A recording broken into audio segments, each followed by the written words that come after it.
ЕСМ ќе потроши над 7,3 милиони евра за грчки јаглен потребен за РЕК Битола. Ова го покажува пресметката направена врз основа на параметрите дадени во документите. Електрани склучи договор за набавка на 150.000 тони од овој енергенс по цена од 450 денари за гигаджул, за да може најголемата централа во земјава да произведе струја и целосно да ги покрие домашните потреби.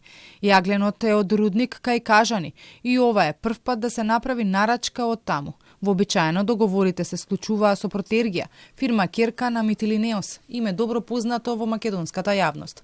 Во земјава пак енергенсот до РЕК Битола ќе го носи фирмата ХИП Петрол Груп Дуел Скопје, според податоците од бизнис мрежа, е со седиште во Визбегово.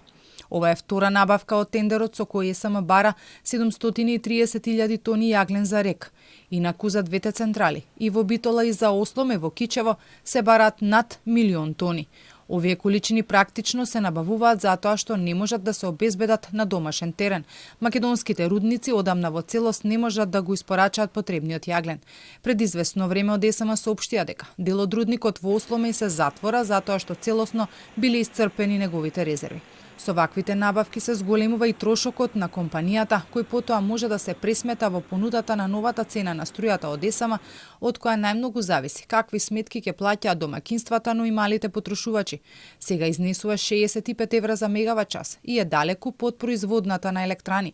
Ваквата разлика во цените беше една од точките во извештајот на ревизорите, каде беше нотирано дека ако ЕСМ продолжи да продава струја по дампинг цена, може да се соочи со колапс.